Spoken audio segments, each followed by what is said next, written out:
This session we're going to explore more into details ordinary appearance and the concept of ordinariness, as well as some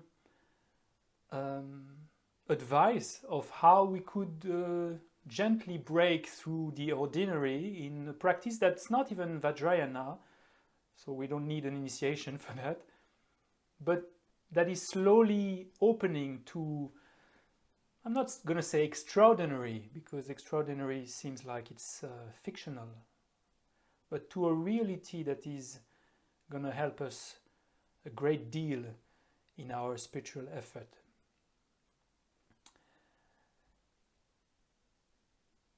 And for that, I'm going to use an analogy with this telephone. You've probably heard, all of you, of infinite scrolling. We call it also doom scroll. Well, it's a doom scroll because you enter kind of activity of scrolling through Facebook and Instagram, and you just wake up after 1 hour, half an hour, just saying, wow, I was just caught in that screen for a long time. And there's something very close to what our ordinary appearance and what we do with our telephone.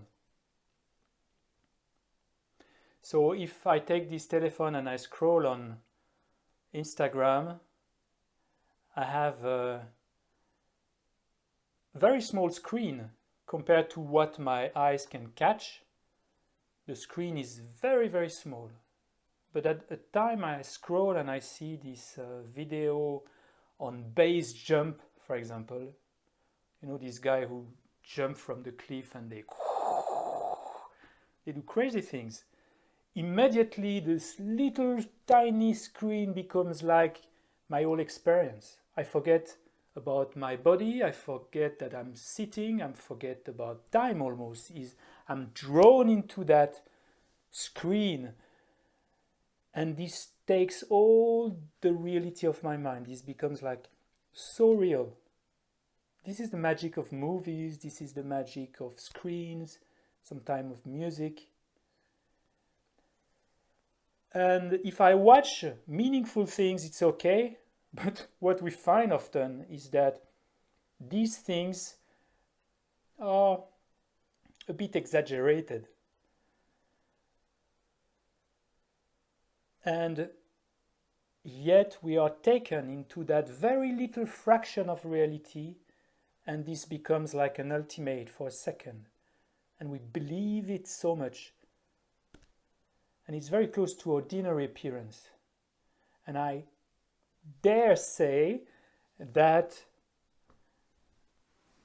the way we can be understanding ordinary appearance is that we may scroll onto our life the way we scroll onto telephone.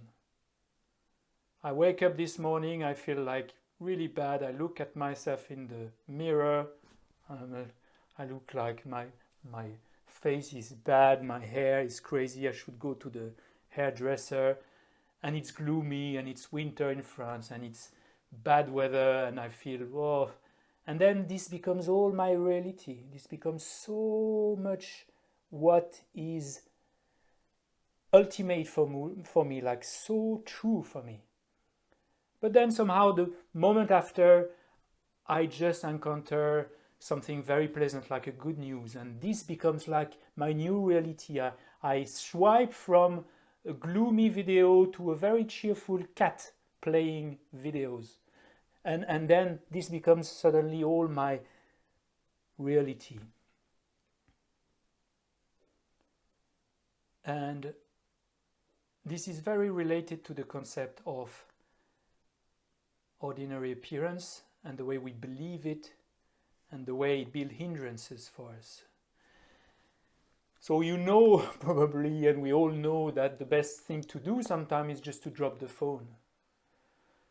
Sometimes not only we are scrolling through the phone, but we tend to get to touch reality through that little screen.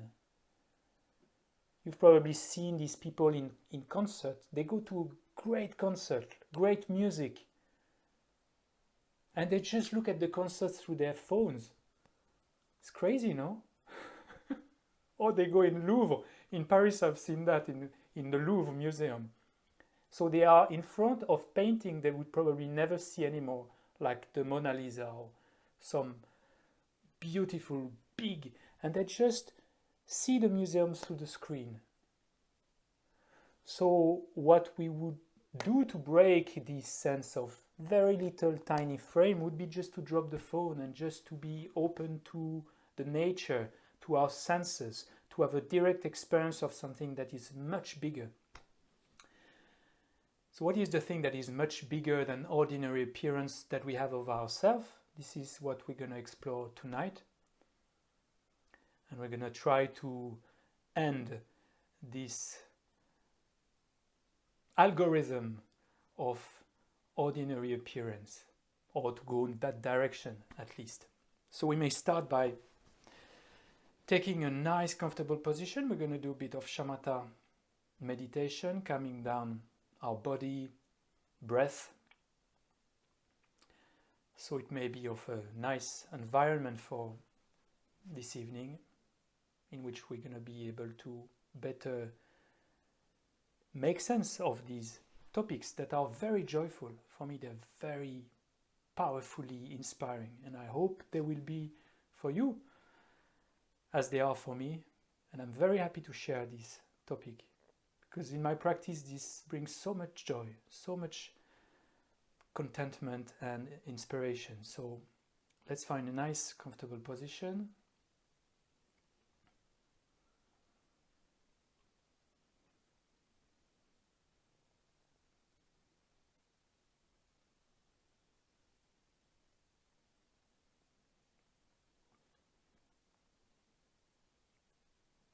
A position that we're going to keep for about 20-25 minutes, but you can change if you feel it's uncomfortable. And we saw last week the importance of leading the breath to have these three characteristics. You remember them?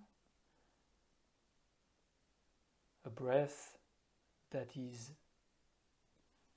silent as much as possible, a breath that is smooth, regular, second characteristic, and the third, a breath that is effortless. So let's go back to it, and I will add a bit on top of that.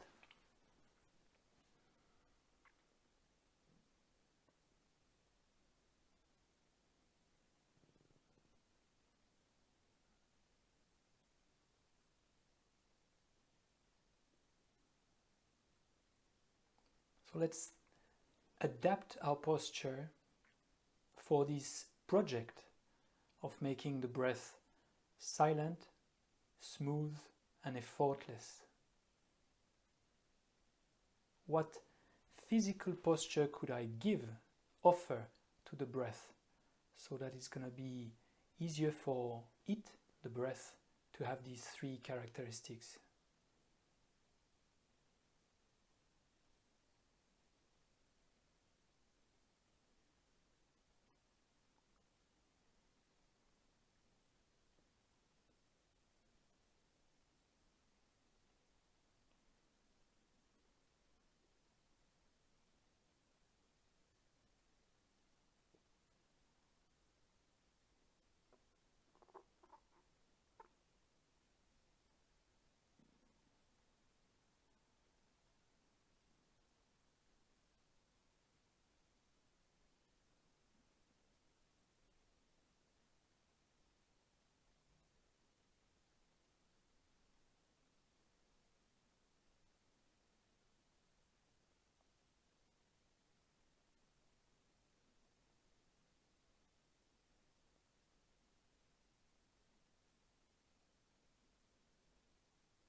If it helps, we can mentally repeat in breath, out breath, if it helps us to keep track on it.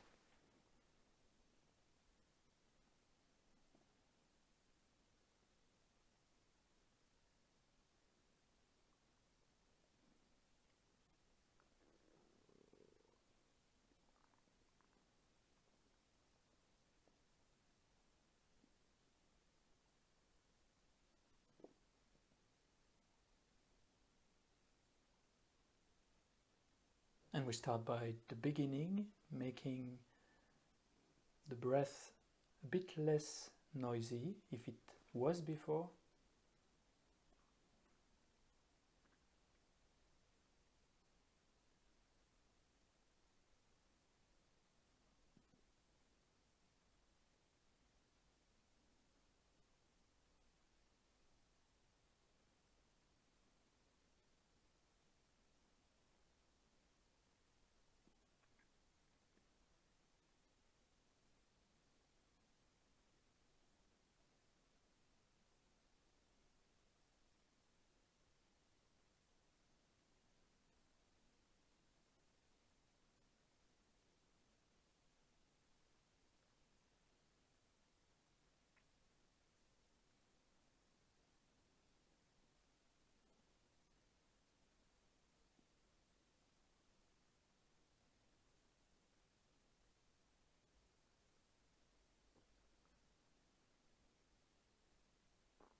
And let's think that the breath is someone else's baby that was given to you and that is just crying or nervous.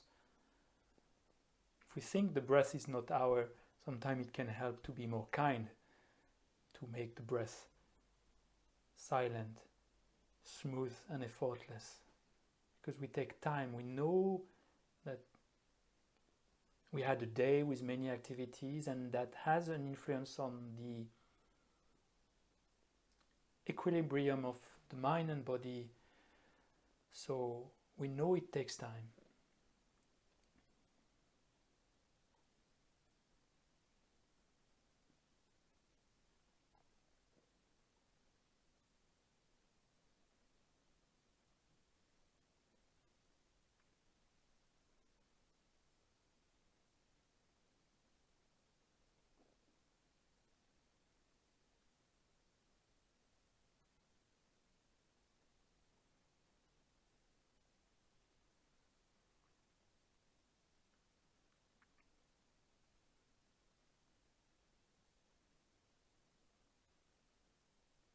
And we go through these three characteristics one by one, starting by making the breath silent, and then we can make it smooth, regular. Remember these kelps, these seaweeds. And we don't have to wait until it's totally silent to move to the next. Sometimes it's kind of circular process.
There's this monk, Ajahn Brahm, in Western Australia that emphasizes a lot on the beautiful breath.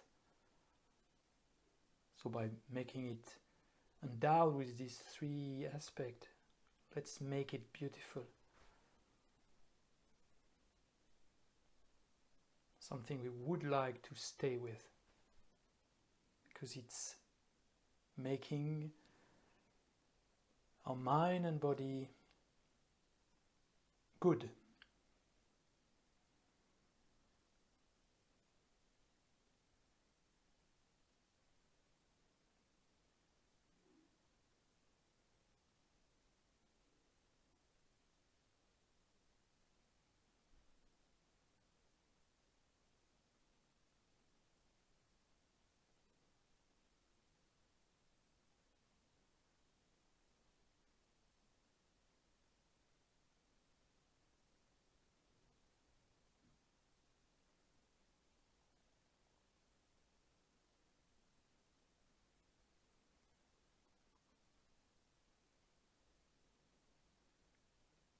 And we could have a breath that is silent and regular, but somehow we are forcing it.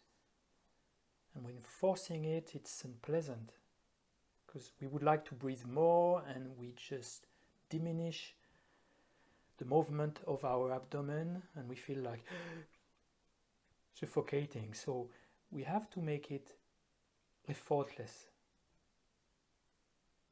There should not be any constraint.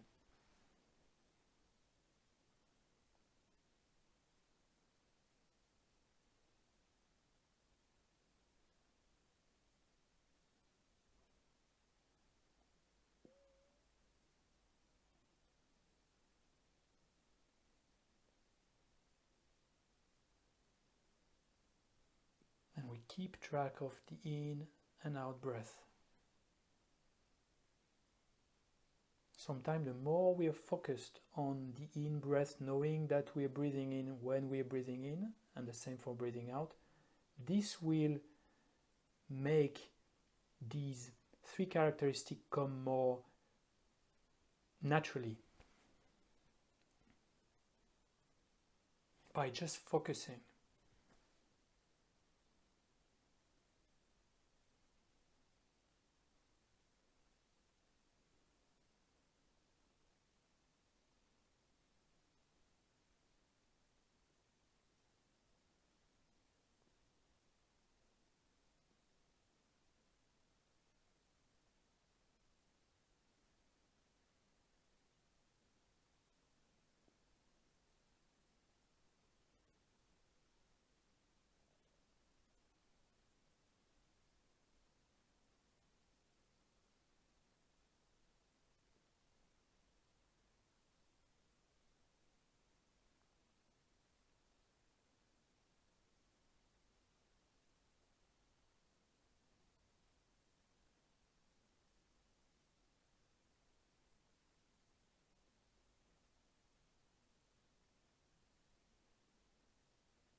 So the primary activity that we do is focusing, and on the side sometimes we check to make these breaths having these three qualities. So what do we check now? Well, classic text like Vasubandhu says, well, what you actually observe when you breathe, it's the actual wind element, which has the quality of being light and moving. So now I would like you to observe the movement of your abdomen around the navel, or if you feel your breath more here, just experience the movement and the lightness. It's light and it's moving.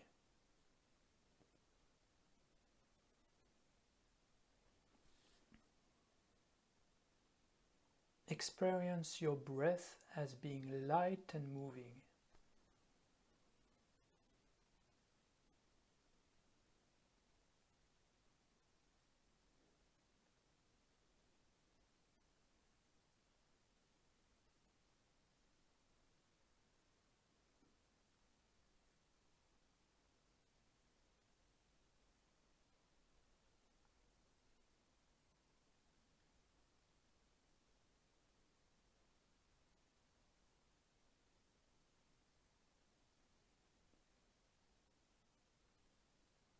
like a silent breeze in summer.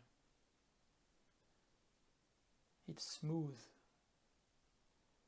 It's not catching, it's not like it's regular, and there's no effort in that movement. So the tactile sensation that you feel around the navel or wherever it happens, even in the nostril, you perceive it in terms of something light and moving.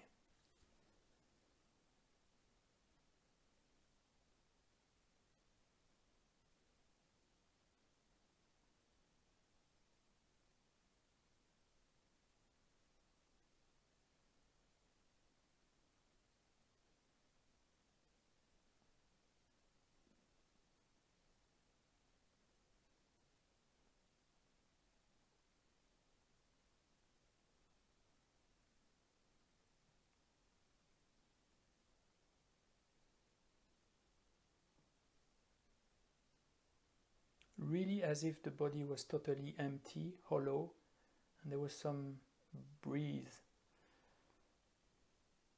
that would go from here to the navel.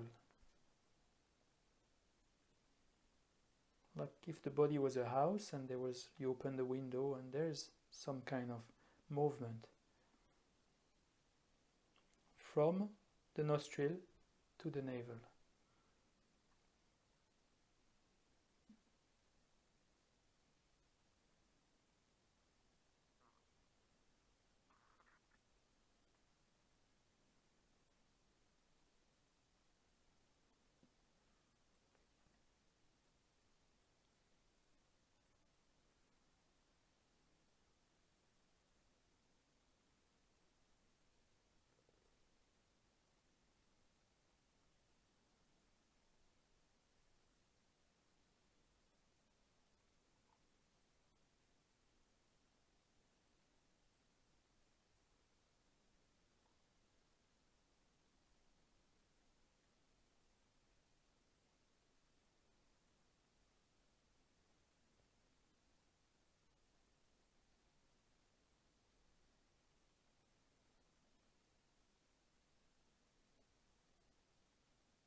So we see even for the breath, we can move from an ordinary experience of the breath to something much more vast.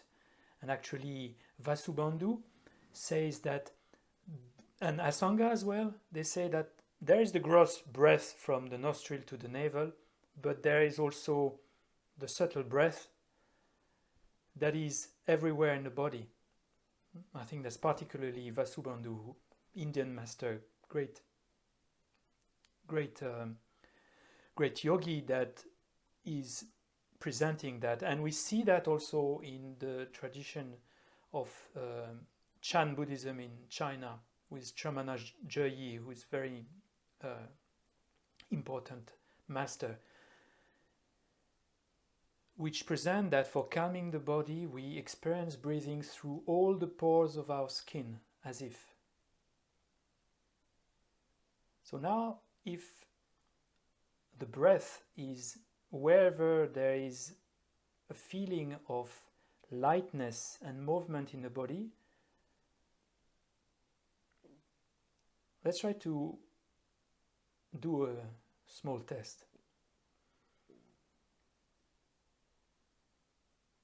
Let's imagine that we could draw all our tactile sensation as if they were falling down, as if they were all these feelings that we have in the body, on our skin, inside, they were going down, as if attracted by the gravity, or as if there were some cosmic beams, like X-rays that were coming from top of our head to our feet.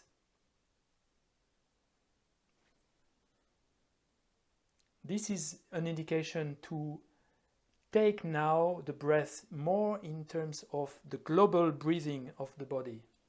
It's not often taught, these kind of breathing, but there's really definite, solid sources for that.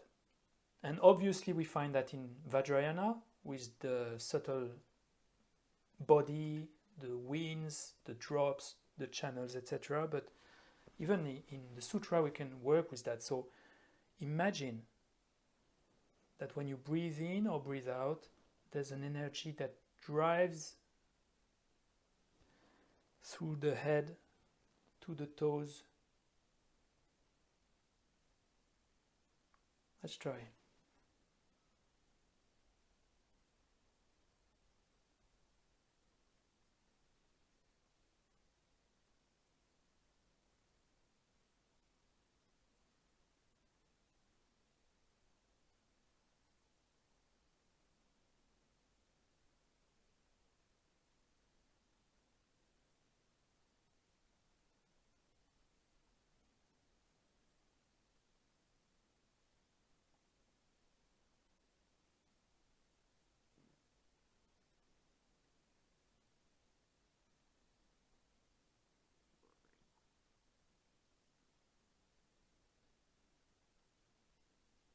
And that's why we have all these analogy of being like a mountain. What other ones we have? Like rooting ourselves, like thinking we are a tree. I think it has to do with the energy system of the body. And it has to do with the downward moving wind, I think, pretty much. It's a kind of prana, chi, that drives down. So we can imagine, it's not just imagination basically, because with the power of the mind, visualizing it, it actually draws the winds, energetic wind, lung in Tibetan, to move. And when we do the 9-1 breathing, we do exactly the same. We take these winds that are a bit stagnant and we move them, because that is promoting some benefits for the mind. So let's try again to think that we're breathing through all our body from the top of our head to our toes.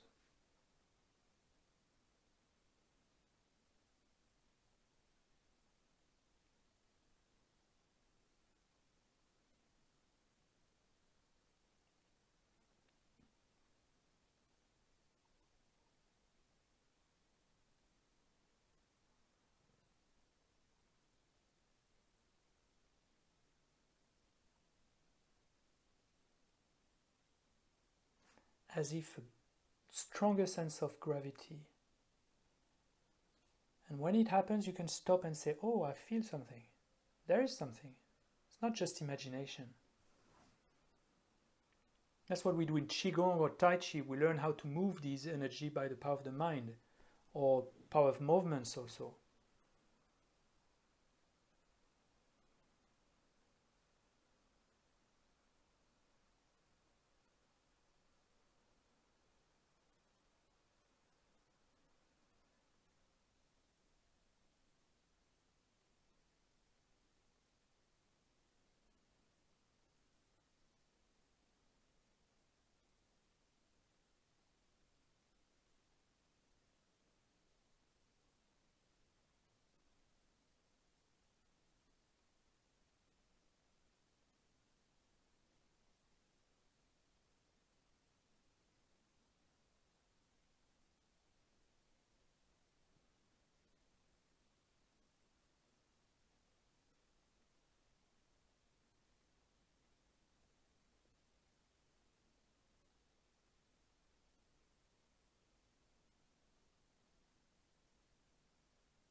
And when we experience a little fraction of that, maybe that would not happen tonight, but we can just pause and say, how does it feel? Is it grounding?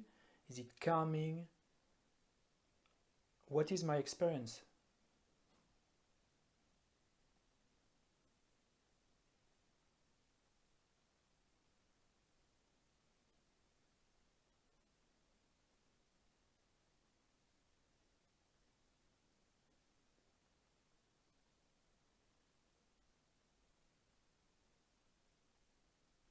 How do I experience my body right now?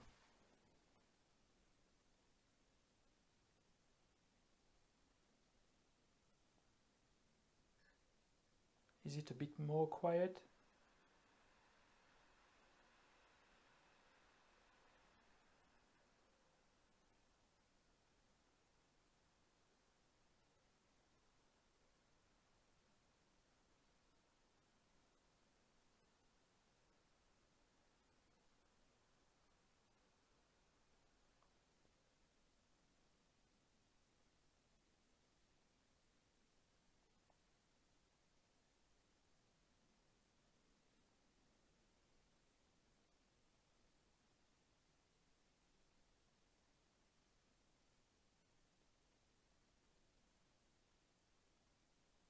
Is it more comfortable to be just still?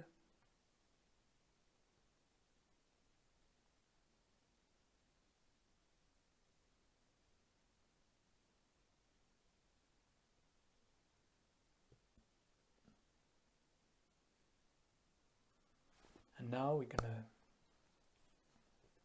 establish our intention for that session.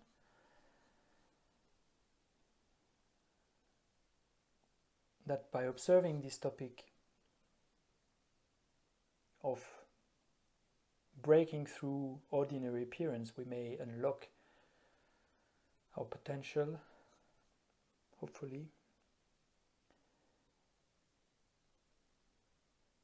and take the direction of expressing fully our Buddha nature.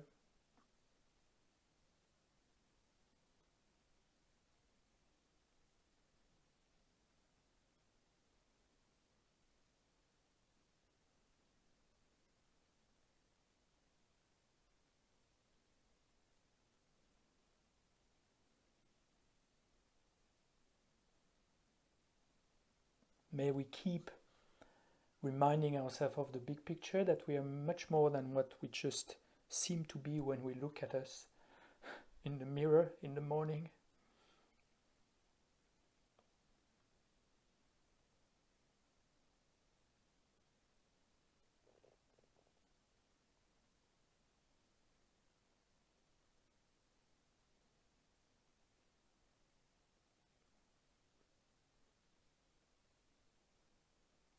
And may all the benefit that we may receive from our discussion tonight, may this unlock wisdom, compassion, and all that we dedicated for others. All of it.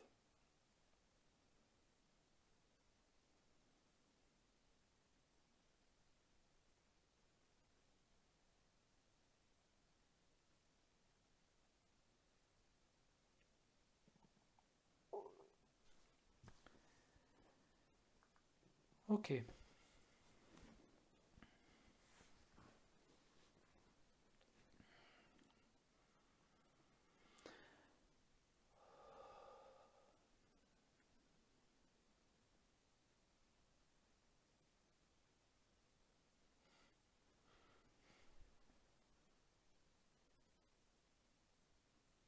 It's amazing. I've been meditating for a bit of time, not so long maybe, but it's amazing for just something that looked like very simple, like the breath,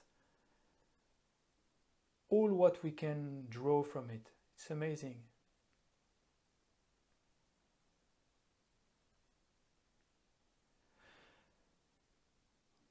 Okay, so ordinary appearance.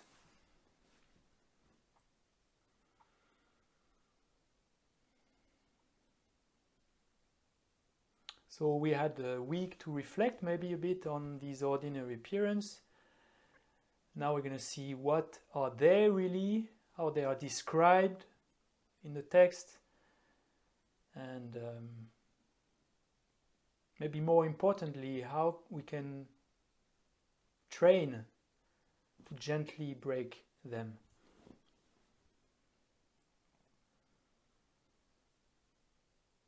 So ordinary appearance, they are mostly taught in the Vajrayana teaching, in the tantric teachings. And they refer to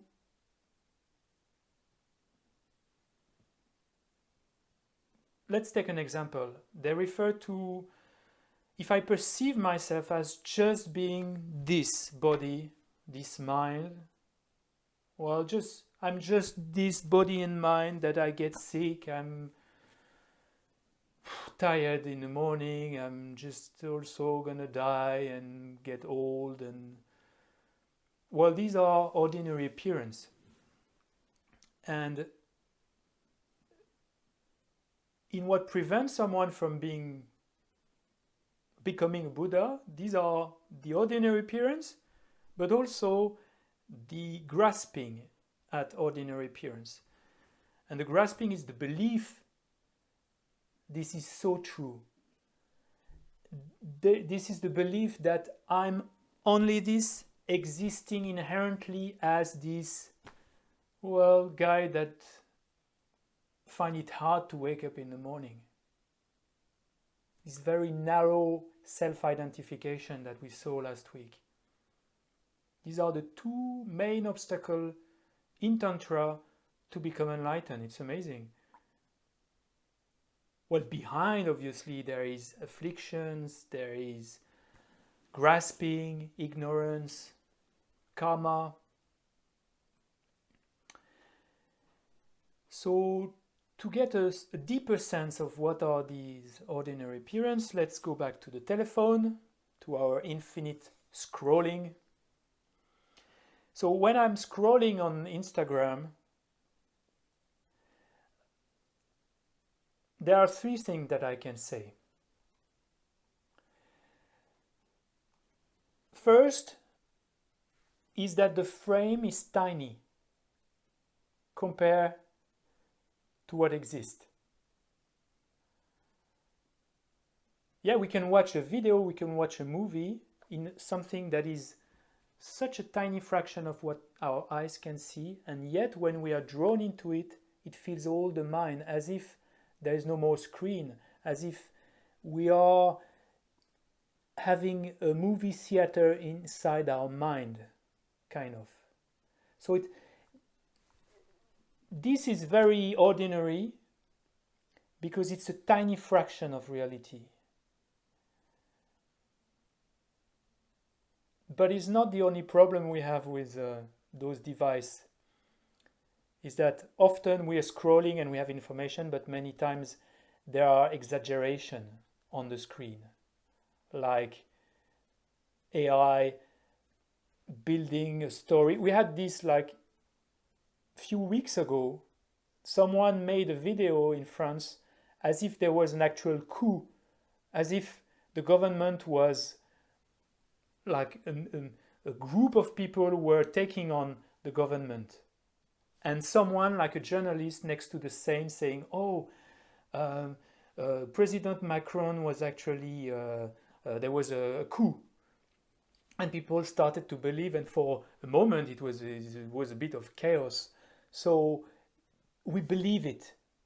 It's exaggerated, and we believe it. In this ordinary appearance, these are the features. It's tiny, it's a tiny frame, we exaggerate, and we believe. And by the way, when we see how these social network works, well, they really works like our afflictions. They give to our affliction a food that they actually don't have to chew, because it's already in the language of our affliction. When we scroll and we see all these violence and people being portrayed as so negative, and they have filters or strong negative music. It's already the kind of language that we were producing for eons just by the power of our imagination, where we were pissed or angry at someone. But now we don't even have to make an effort, because these exaggerated pictures that we have that are in the language of our affliction, they're already on the screen. It's amazing how it's done nowadays. They provide a food that is ready to eat. Like, we don't have to break all these big food. It's already like a soup that we ingest and we absorb it very naturally. It's amazing how some of the image are filtered in a way that is very close to the mental process of our affliction. So we have like someone on a screen, beautiful. We forgot, or we don't even know that this person looks like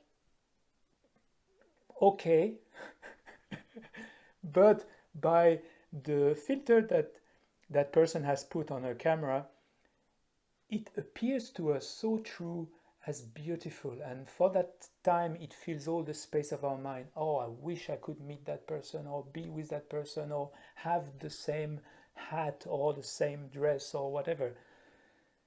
This is the language of our affliction. This is already exaggerated. We don't have even to add, but obviously we add on top of that because we believe, and we scroll and we continue. So it's so narrow compared to what is the actual reality of that person. Second thing, we are very absorbed to that.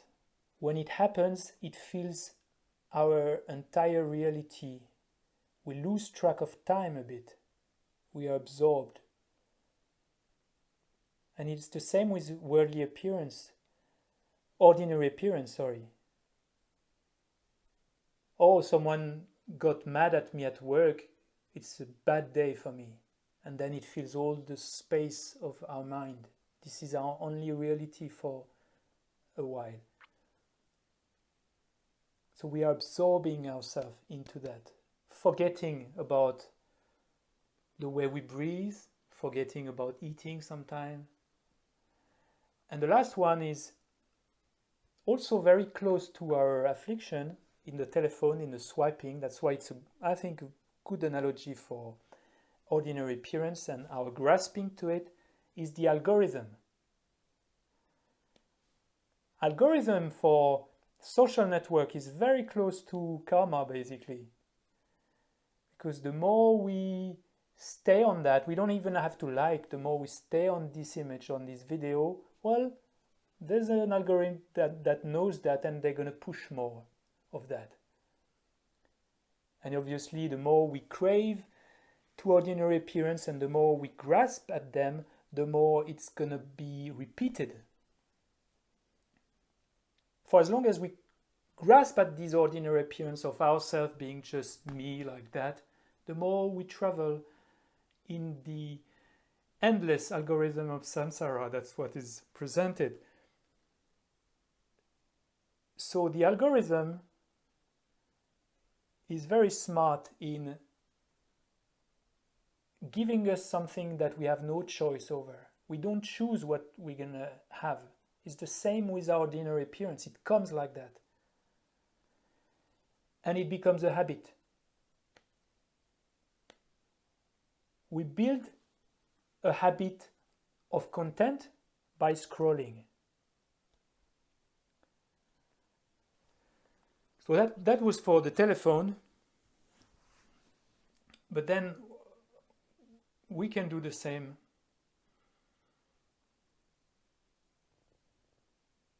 We can do the same by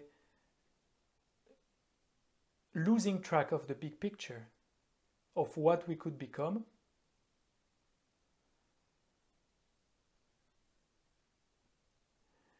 We lose track of that big picture because we are absorbed in the belief that this is so true. I'm just this. And I mean, the modern time doesn't help. We think, well, consciousness is just an illusion of the brain. So basically, when you die, finish. You cannot think of something that goes beyond this life or that was before this life, because we are just matter. We're just a kind of illusion given by matter. And that also helps us to have a very little narrow-minded ordinary sense of ourselves. That doesn't help, that makes us unhappy, that brings fear.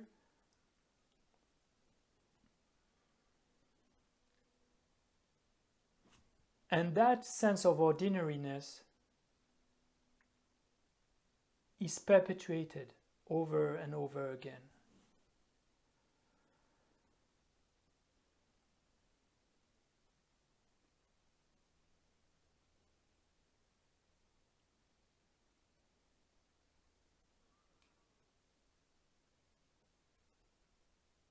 Let's just reflect a bit to see if it makes sense that sometimes we perceive ourselves in a very... We have a good day, oh wonderful, it's like the cat on the screen. We swipe, oh bad day, then this is all our reality.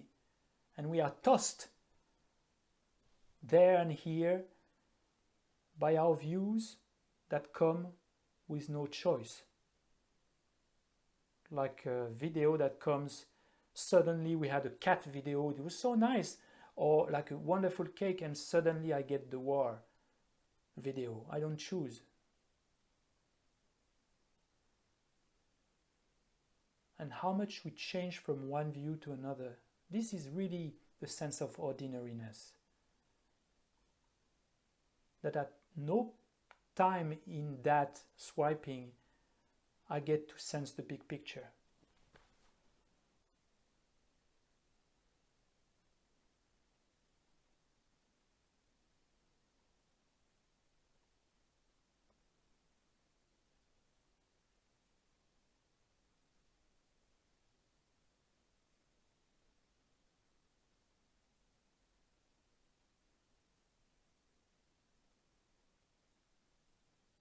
I am just my body right now. I am my tiredness or my ambition even can be.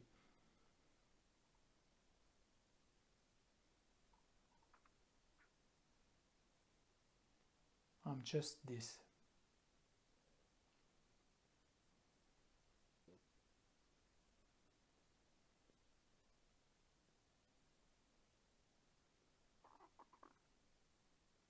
I'm just this person who cannot meditate, or I'm just this person that have a huge appetite for, I don't know, worldly pleasures, food, sex, or whatever. These are all cases of ordinary appearance.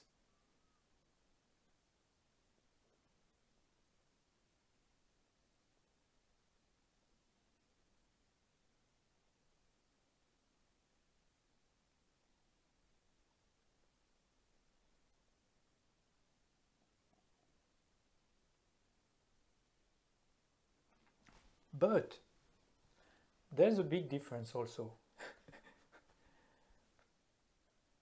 Often, if I put a filter, it's because there's something I would like to hide. Like I have a big spot on my forehead and I just put like a nice filter that looks as if I'm just out of a 4-hour spa. So in scrolling, the reality is often ugly and we want to hide it. Like I was in Indonesia last year and I found this hotel in Sulawesi, in an island next to Sulawesi, which was very remote. Wonderful picture. The ocean was gorgeous. I've never seen corals like that and fish like that. And the picture looked beautiful. But I arrived there and I saw that beside the picture was on the beach, beautiful sand, but there was probably at some places, I'm not lying, probably a bit less than 1 meter thick of plastic garbage for this long stretch of beach that was, it was gorgeous. But it was really hard to bear that there was these sandals and plastic bottles and all this junk all along that beach. So this obviously is not in the advertisement for the hotel. So sometimes we do picture, we cannot give that to our friends because wow, that's a bit hard to accept. So the reality is a bit ugly. Like in these places, there was also beautiful corals, but next to that were actual corals that were destroyed by grenades. That's how they used to fish not so long ago. They would just draw bombs in the ocean. It would destroy all the corals and all the fish would go at the surface. So many of the corals are destroyed like that. It's not in the picture either. So very often our limited perspective is in order to hide something ugly. Not often, and I'm exaggerating a bit, but I think it's just to make the point. But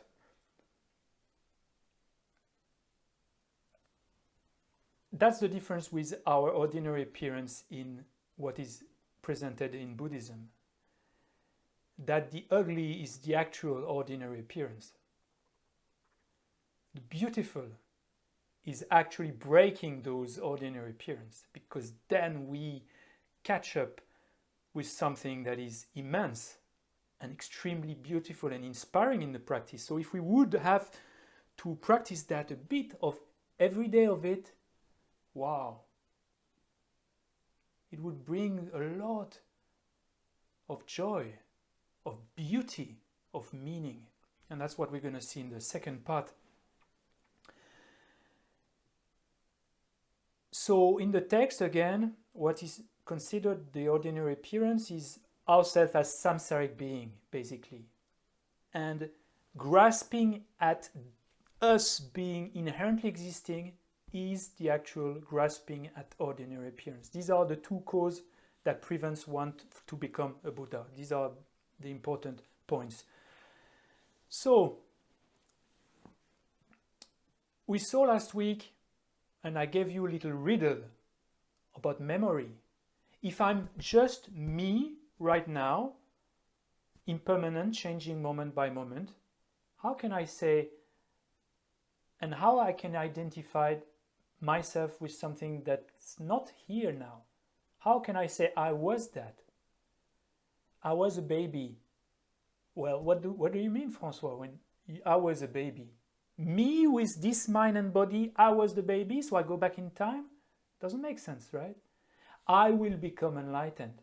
I will become a Buddha. Does it mean this body and this mind is gonna blend in a nice, beautiful picture of a Buddha? No, it's not like that, right? So that was the riddle. Now, I can give you part of an answer, because it's a tricky one. I'm not sure all the schools would proceed something like that, but they say that through myself, I'm impermanent and I don't exist inherently. This is what they would say. But whenever I think of myself, I don't have always to go back to that mind and that body right now. There could be also a general sense of me. And that general sense of me, this is something that we all have, and it's innate. It's not something we learn, it's innate. This sense of me that is not necessarily pointing toward me right now. And that me, it is said it extends over the 3 times, which means it has no beginning and no end. We don't hear it often because it would feel as if there was some I that was permanent. No, it doesn't mean it's permanent. It's still changing moment by moment, this I. It is still made of causes and conditions. It doesn't have existence on its own because it depends on other factors, but it is without beginning and without end. This is what we call the mere I. And this is what allows us to make sense when we say, I was a baby or I was a dog in previous life and I will become a Buddha. Because that I, that is innate, the mere I, is beginningless and endless, despite being empty of inherent existence. And that's why I can say, I will become a Buddha. It's not me right now, but the general I will become a Buddha. I will become a Buddha. Why do I take time for that? Because otherwise we have some time reserved to think, oh, I will become a bodhisattva. I will generate bodhicitta. I will enter the path. I will, because we think of us not in a general I sense, but in this very restricted me right now with my difficulty to meditate. I will not achieve shamatha. I will not become more focused because I'm only this. But we don't have always to take that very specific now I as a referent, which is often also exaggerated by our affliction. We can just think I is something that exists, that is beyond the I of now. And that's why it makes sense that we can say and identify ourselves on saying, I was a baby, I was a teenager, I did university, I did that job, because that's the general I that did this thing. Not the me right now that go back in time. So now we can play. It means we can identify ourselves on something that is not yet there, and we can identify ourselves on something that we did that is not anymore now. We don't have to always identify ourselves on the past or on the present. We can also say, if it's correct, I will become enlightened. And we can use our imagination. So let's do the test that we did last week. Remember yourself being in school.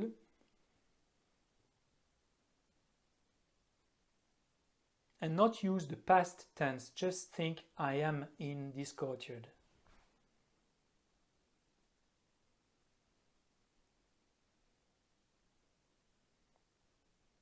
I'm playing with my friend.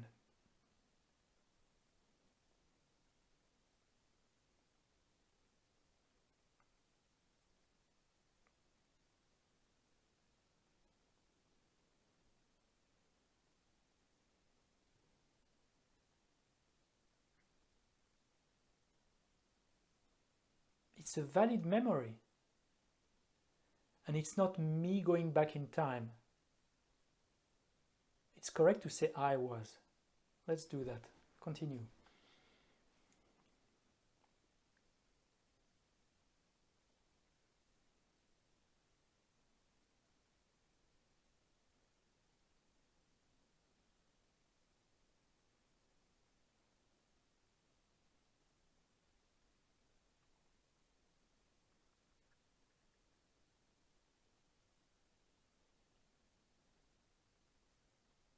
So, because we saw that this ordinary appearance is a big hindrance for our spiritual development, let's try to imagine now something that is not happening now, that is possible. And even if it's impossible, if it helps us now, it's fine. We saw that last week. Imagine ourselves, if you take something big and it's a problem for you, take something small. Imagine yourself not in the future in your future tense, like I will, but I am. I am more focused. I am more gentle. I am more loving.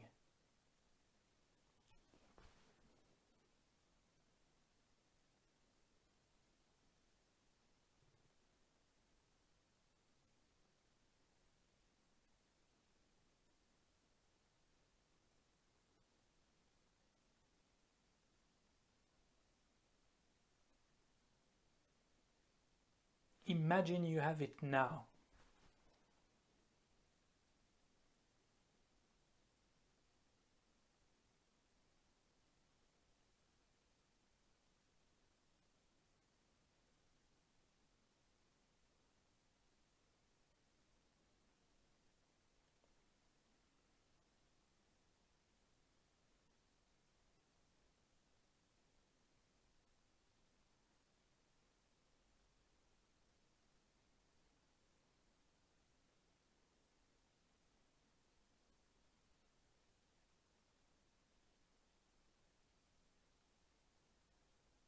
Okay. So it really works the same as memory. It's a kind of memory of remembering ourselves of something in the future. But we can say something like, I am. It doesn't mean we are believing that we are that now, but the I can be that I of the future, because it's a general I. It's not the me right now being there.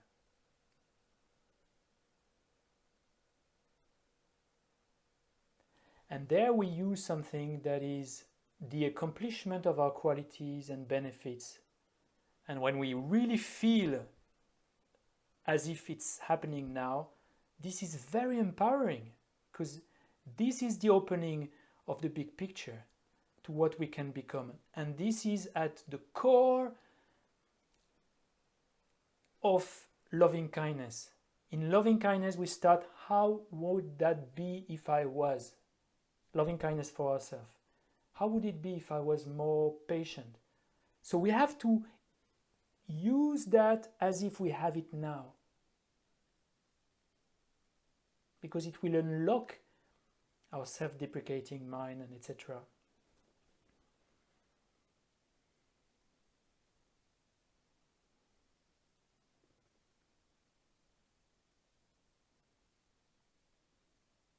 So in those teachings on Vajrayana, it's considered correct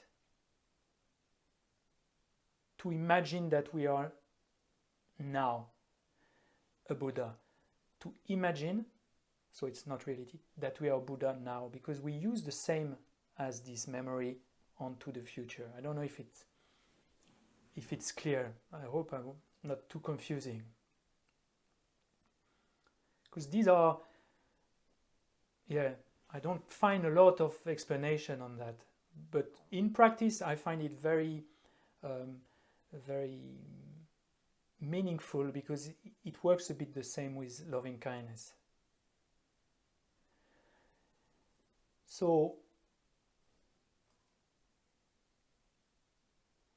now, how we can design something that helps us, a kind of practice we could do every day? Well, there are already lots of options in Indo-Tibetan Buddhism, and I'm going to just take one of it, because obviously in Vajrayana and Tantrayana there's a lot of possibilities to break through ordinary appearance. What I'm going to introduce is what we call inspiration, and to make request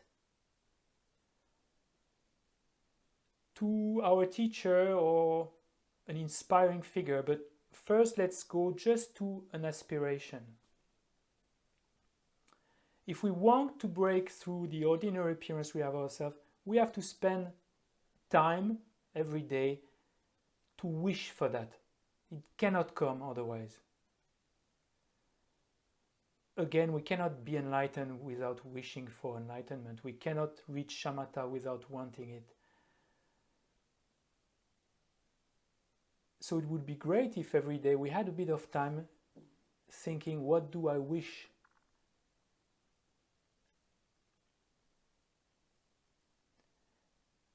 And not to think too much in reasonable sense. Well, obviously, and Edith asked the question last week, what's the difference between aspiration and craving? Craving, if you feel unpeaceful, if you need it, if it's bringing a bit of unsatisfaction, insatiability, and suffering, it means there's a problem in the way we practice. But if it's opening, rejuvenating, joyful, light, relaxed, then it's possibly that we are doing it right. So to spend a bit of time every day, what do I really wish? And imagine ourselves having those things. Imagining ourselves being peaceful if I'm not, being compassionate if I'm not.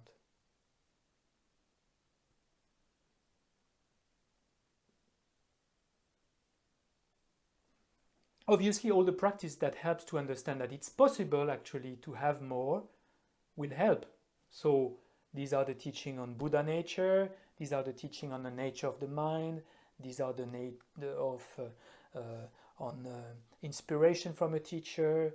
There are many things that can be helping in the process, but would be great if every day we would have this thought, how wonderful it would be if I was a bit more like that. To have the conviction and the motivation that it's possible.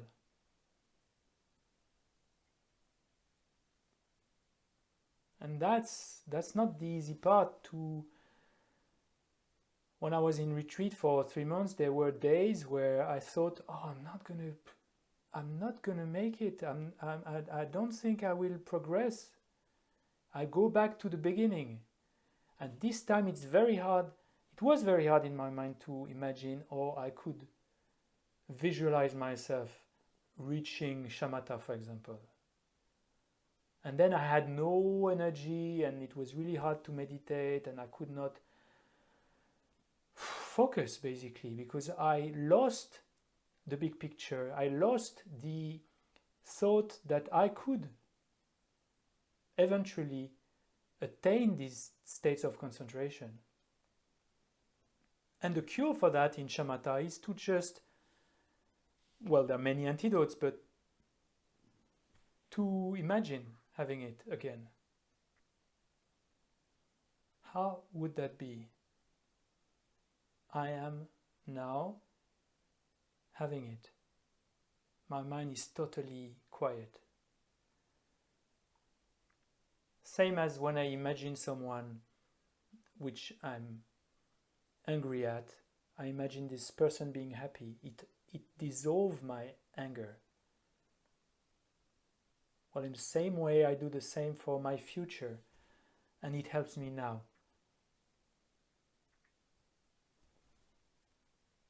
So I would say first thing is to have conviction in the quality of the thing we wish for, because if I'm aspiring for shamatha or concentration but I don't want to be focused, it's not going to work. All the process is going to fail maybe.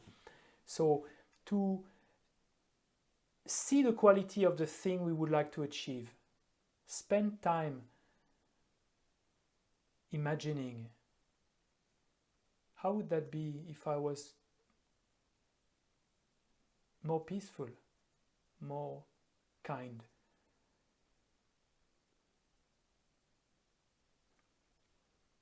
And really think, oh,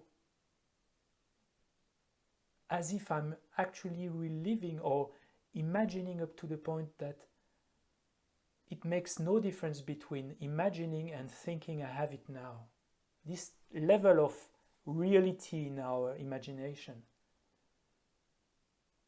Because then I go back to thinking it's possible.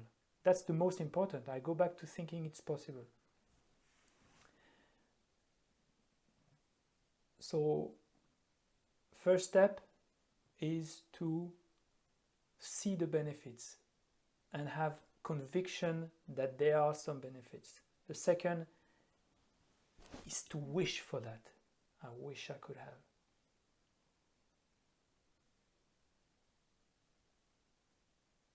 I wish I could be more compassionate. And it comes naturally when the first phase is done, basically. This you've heard from me in the retreat or teachings on shamatha, that it's so important. So I'm not going to stay too long on that. What I would like to introduce is what we find in the text that is basically what we do on a daily basis.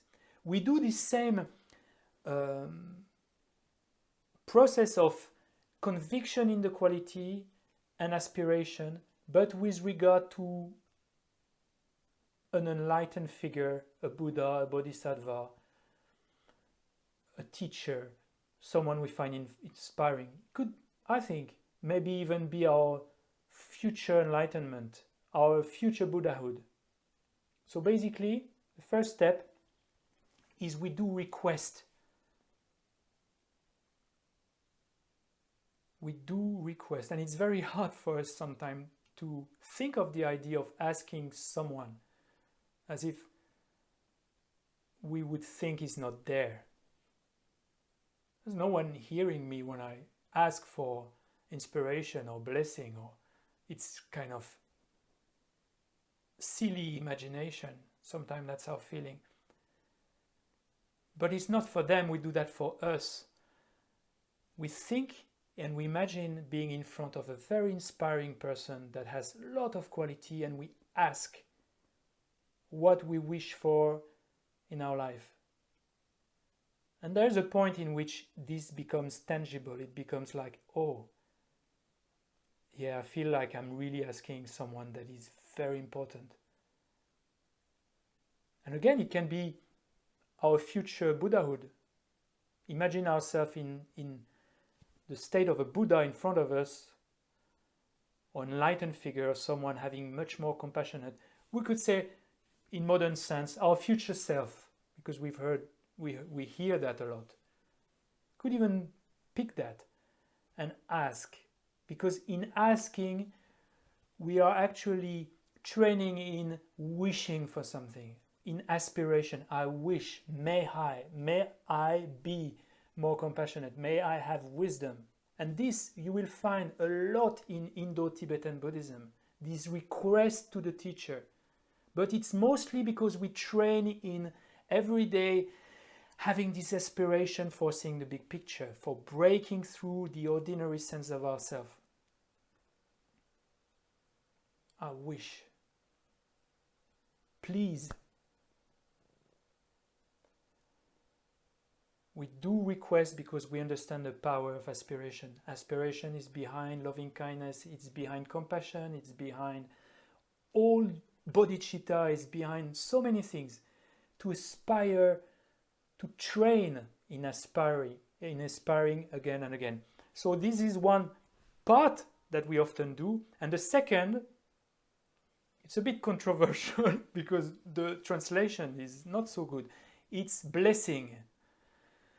So in blessing we have some time of light that is emitted from a Buddha, or even nectar sometime that goes from the Buddha to our head and dissolve in our body, as if we are in a church and someone gives us a precious substance and rub it on our forehead and suddenly transform everything.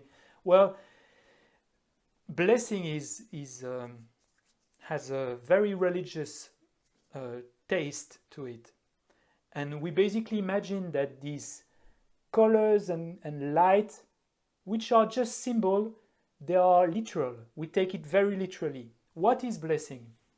Blessing, it comes from a word that means the Sanskrit word adhisthana. And I will share some sources so you have some things to read. And it basically means a position close to someone.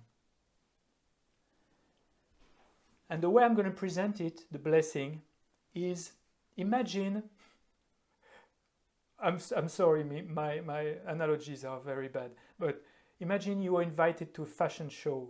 You are invited in the Gucci fashion show. But you are just a new designer and you enter with your cardboard, you give it to the people so they can lead to your seat, and they say, oh, I'm sorry, you're gonna sit over there, but it's behind the stairs and you don't see anything. And it's just on a tiny chair, like very tiny, crappy, in the middle of everyone passing. You feel really bad because you want to be famous, and it's it's very disappointing. And it's 2 minutes before the show starts, and suddenly someone comes and say, oh, we found you a seat. And they take you by the hand and they lead you just in the first row next to the celebrities, the actors and the Vogue director and whatever. And there you're sitting and you feel, oh. So what is adhisthana? Adhisthana in Sanskrit can mean a seat, can mean a position close to someone. So basically, and in Tibetan it's shin, I'm not so, let me check, it's shin lap. Yeah, shin lap in Tibetan. So basically, when you are being closer to the stage, you have a kind of boost. This is just what is a blessing. It's a boost. I'm sorry the word is so not so good, but I think it's giving more the sense rather than blessing. It's a boost. And the Tibetan for that is Chinlap, which means it comes from Chin, which is magnificent potential, and Lap, which means to transform. So basically, blessing is to transform into a magnificent potential. To transform into a magnificent potential. Okay. So basically, you are on the first row and you have this boost. So let's go back to our practice. You ask for the teacher, oh, may I be more compassionate? Because we do it on our own anyway. So why don't we do that for a being that is more inspiring? Because not only we cultivate aspiration, but we also cultivate being closer to our teacher, which is boosting even more. So we are making this request and then we're imagining receiving what we ask for. But it's just a symbol. It's just symbolic. This is not the main actual thing. So we imagine being compassionate, entering the path, developing bodhicitta, and we imagine up to the point where we think we have it. And in the same way we did with being a Buddha, it doesn't mean that we are now convinced that we have it now, but we do as if we have it now. We imagine as if we have it now. And this will definitely boost us.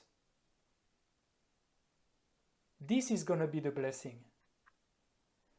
So the blessing is basically a brightening of our potential that is made by thinking of the teacher, asking for the teacher, but we can receive blessing. We can be boosted by circling around a stupa, going a pilgrimage or whatever. There's not, I think, only teacher that can make this blessing, but definitely they can.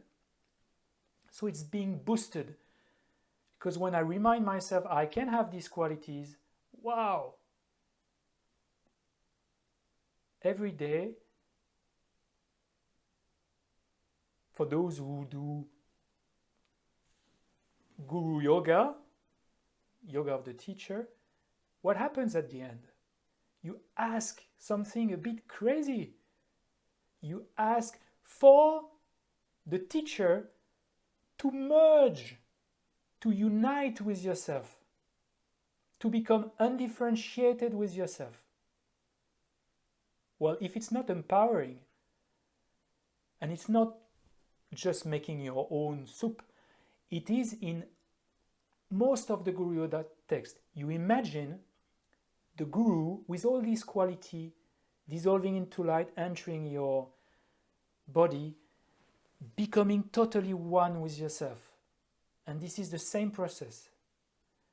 This is to remind yourself of the potential that is absolutely equal, because the nature of your mind is identical with the nature of the mind of your teacher. It has the same potential.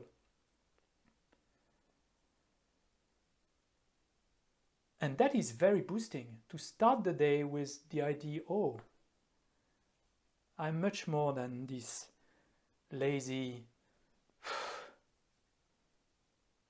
stubborn Francois meditating. I start meditation or I end meditation with the thought, wow. Yes, there is potential. And maybe this, and then to extend that to every being, to say, well, these beings are all the same to this regard. It's very empowering, it's very boosting. And then you start meditation on shamatha, and this is not anymore this very narrow, ordinary Francois starting to meditate. So meditation is much more likely to come to a nice outcome, because we start with a point of view, with a starting point that is very vast and big.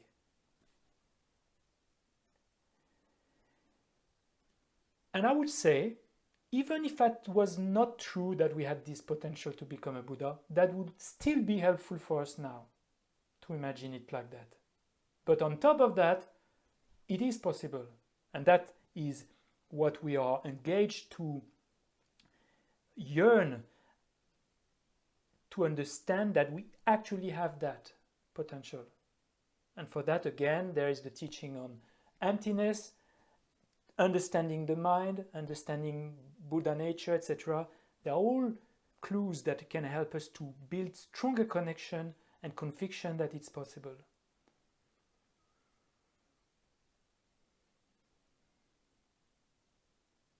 So making request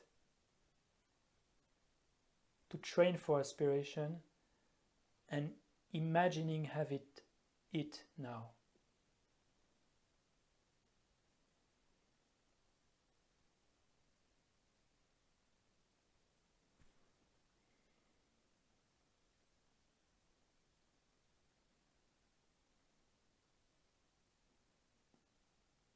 So let's try.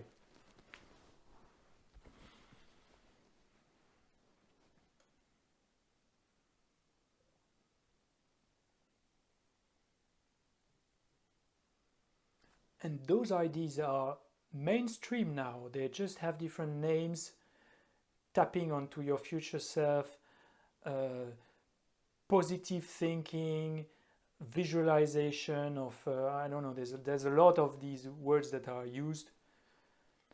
But here we don't use it just for, we don't use it for worldly concern. We use it for making all our quality blossom. So let's take something that we would like to develop a bit more.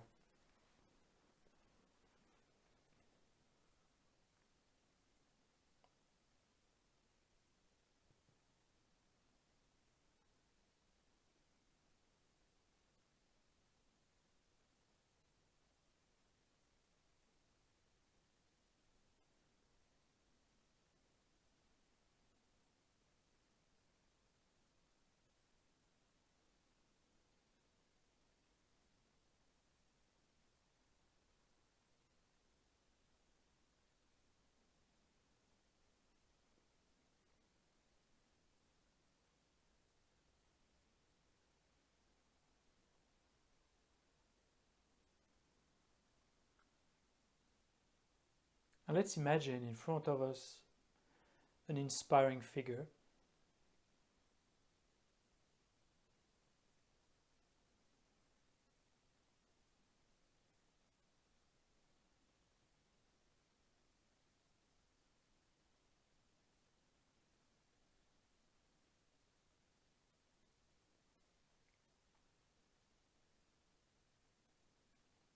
It can be a teacher, Buddha.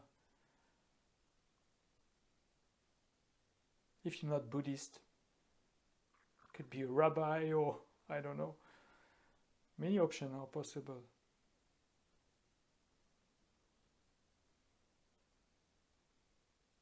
And they indeed provide so much material for us to train our mind. So it's not unrelated at all to think that these blessings are coming from them. I'm getting boosted by all these teachings. So let's ask now. As if they were in front of us, we don't have to visualize all the details, just feel their presence.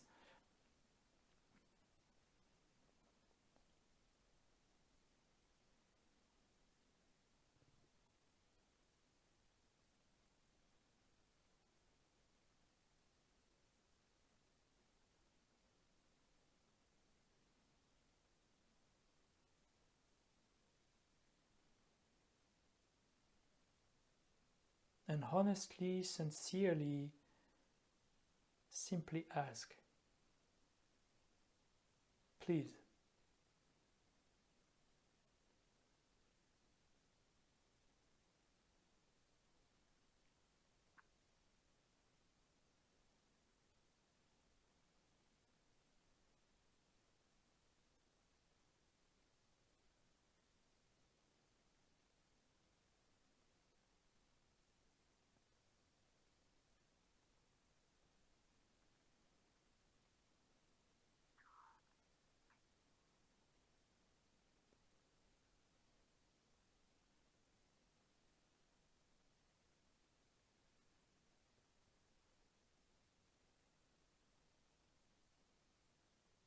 And that's a training all by itself. It takes time, and you'll experience many resistance maybe that you can apply antidote for that later on. It's fine to have resistance. It's totally fine. This is not obvious practice for some of us. Let's train in asking.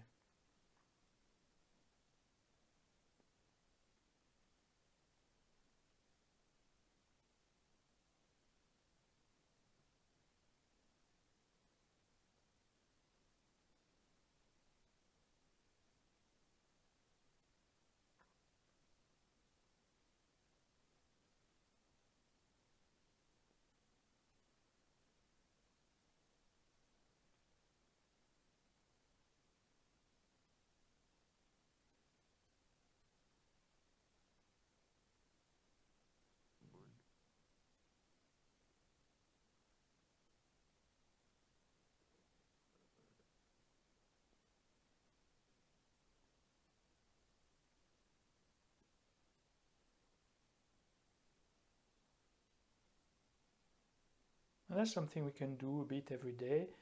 And if we don't feel like asking to anyone, we can just wish for that. That's enough. Maybe to start with, just have this aspiration. I'm asking, I'm wishing I could have more of this.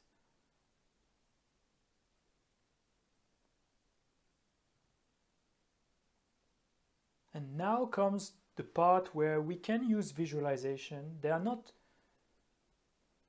are just a support to our concentration. This is not the actual meaning. There's no substance coming from the teacher inherently existing, traveling in space, and no, it's just a support for our meditation.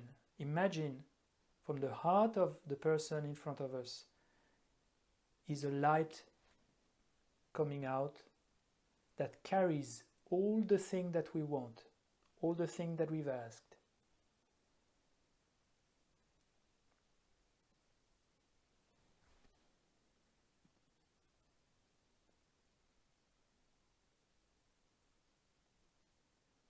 and it enters our body through the top of our head, and we imagine it pervades all the cells, all the molecules, all the atoms of our body. They are become infused with this light that carries what we asked for, that gives us what we asked for.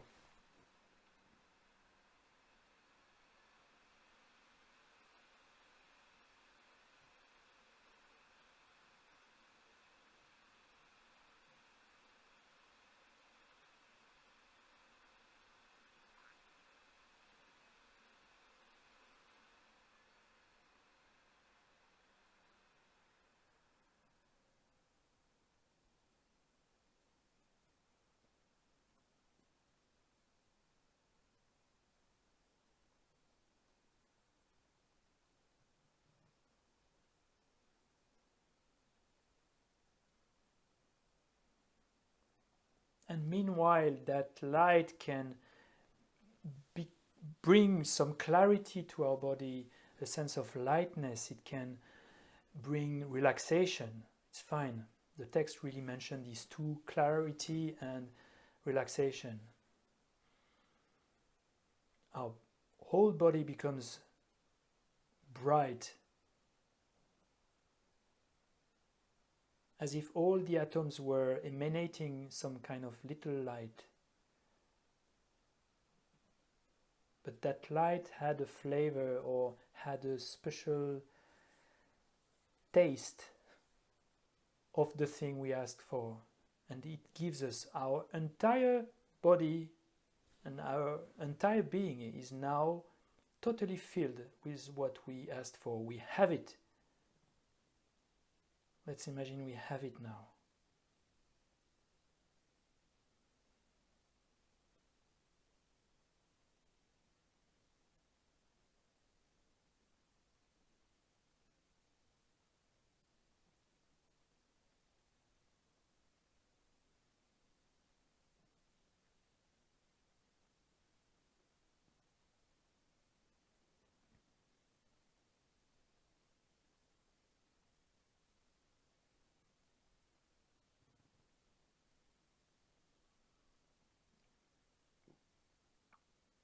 Our general eye that extend over the past, present, and future now have that.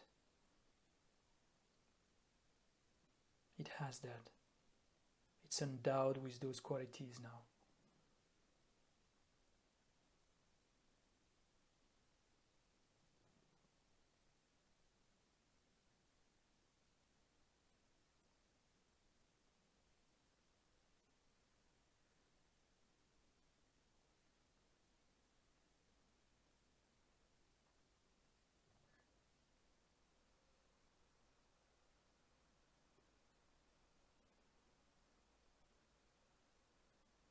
So we can alternate between imagining the light and thinking this light is those elements, and having the conviction, I have it now. Even if it just lasts for a tiny second, even if it's just a little glimpse of a start.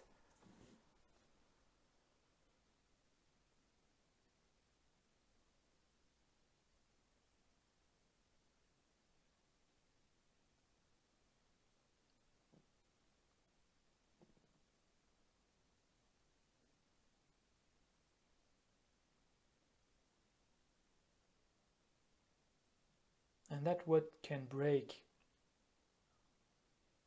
our sense of ordinary grasping.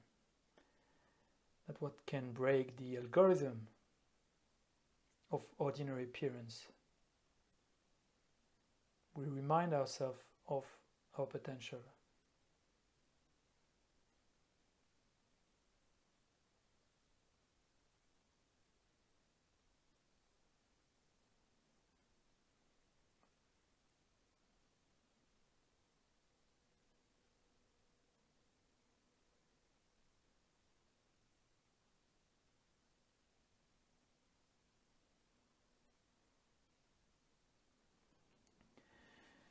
And speaking of those blessings, there's three things you can ask. You can ask for bringing about qualities, for dispelling afflictions. Like you can imagine, it dissolves your anger, it dissolves our resentment, our anxiety. And the third is to remove the obstacles. And because this is an imagination process, we can even imagine, for those who have sickness, for example, it removes the sickness. Or it brings long life. And for everything, doesn't mean that we're gonna have a long life or we're gonna be left out from that sickness, but that can make a change.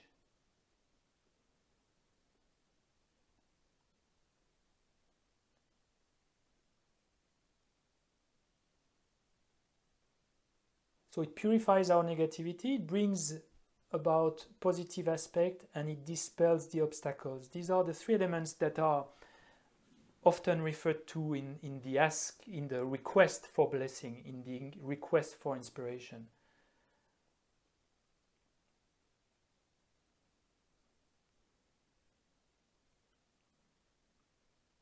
And I think to do just a little bit of that every day,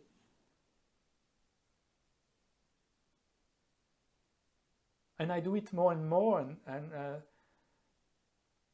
I'm always a bit at the end, as if I really feel myself, I have resistance to that. Because it's not easy for myself to face that this is actually possible. How I can say that? Because maybe there's the old me, the ordinary me, that doesn't really want me thinking I'm something else than just that ordinary, tired person. But it's like when you go running, you don't want in the beginning, but you're always happy when you do it. So at the end of the meditation, when there's the teacher dissolving and entering, and I say, wow, this is so nice. This is so nice.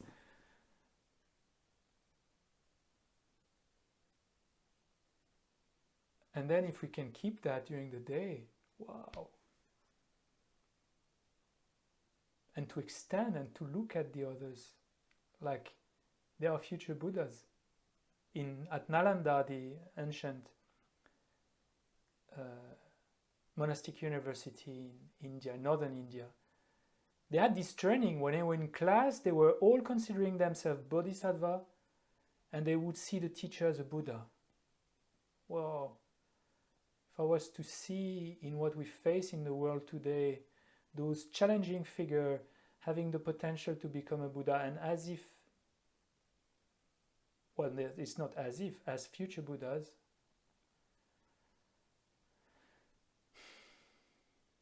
would be different. Okay, so I think that's about it. This very confusing presentation. If you have anything you would like to share, I'm all ear. Yes, Edith.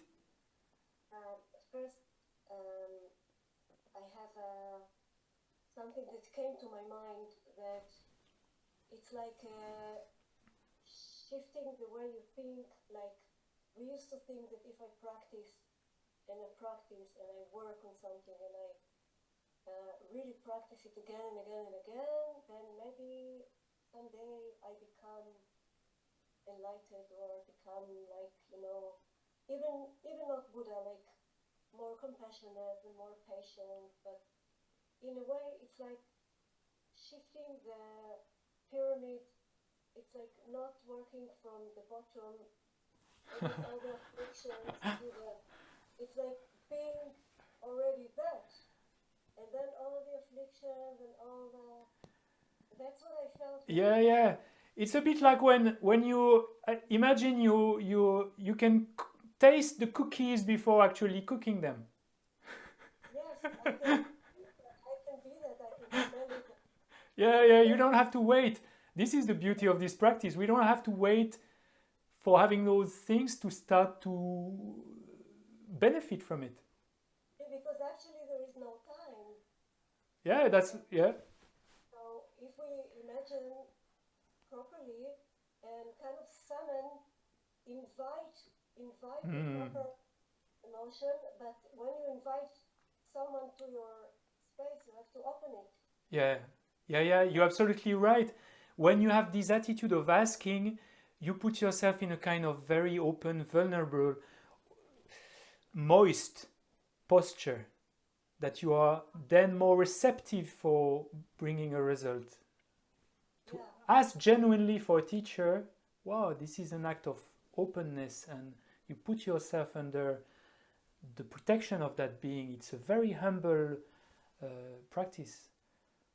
Yeah, thank you, Edith. Thank you.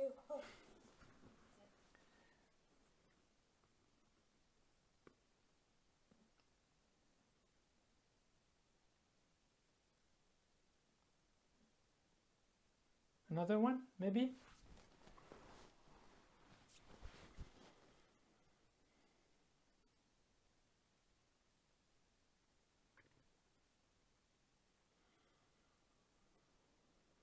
Can be just a reaction also to what was presented. It's, yeah? No? I just want to say that I feel very happy and want to practice what you teach us today. Wonderful. That's all what I'm here for. I don't have any other function than that. And again, this is so much embedded in Indo-Tibetan Buddhism. It's so much present. Yeah.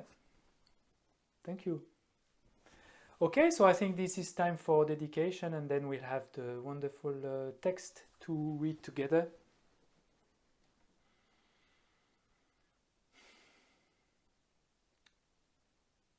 Aspiration is so big, so important.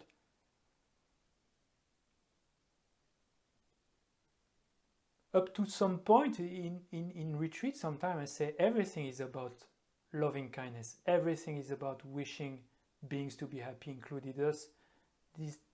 Everything is there. So let's wish that we would bring this big picture in our life more often.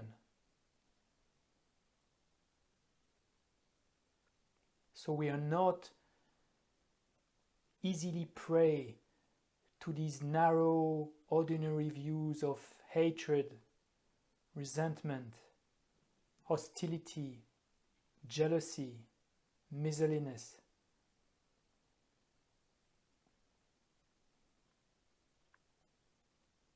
May I train in opening my mind to these huge results that could come from every being.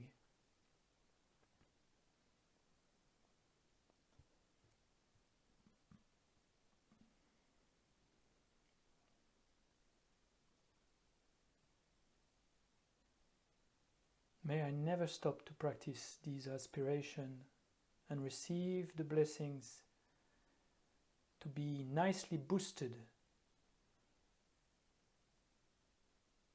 from my teachers, from the Buddhas, the Bodhisattvas.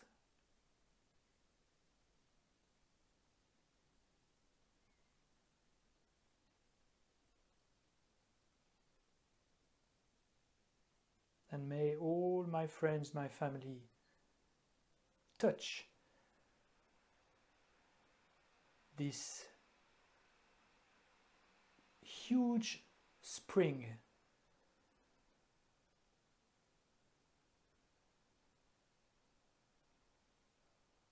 of goodness, this huge potential. May everyone, would be great if everyone would come in touch with the big picture.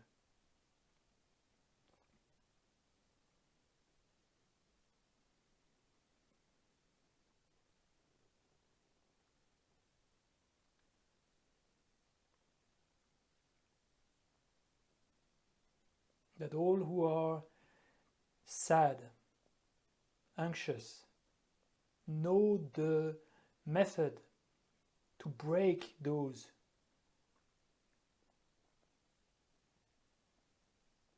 to break the toxic scrolling addiction.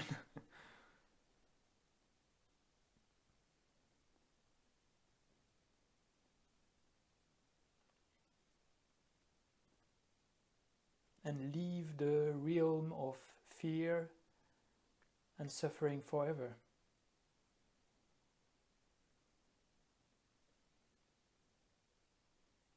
May all the beings in this earth come into contact with their Buddha nature, their qualities.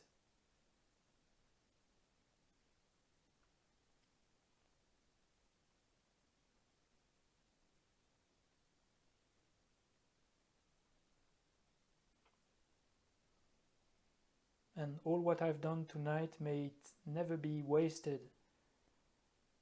and only go into that direction of awakening my full potential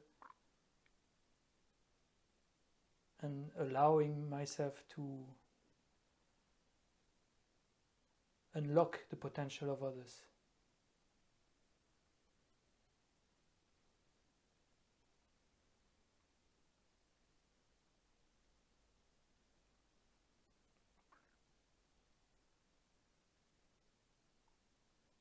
And may one day I enter the practice of Vajrayana and be able to see all the beings in their enlightened form, all the environment in the shape of a mandala, beautiful palace, wonderful environment. And may we finish by having this wish that one day we will totally break through these ordinary appearances and become ourselves Buddhas.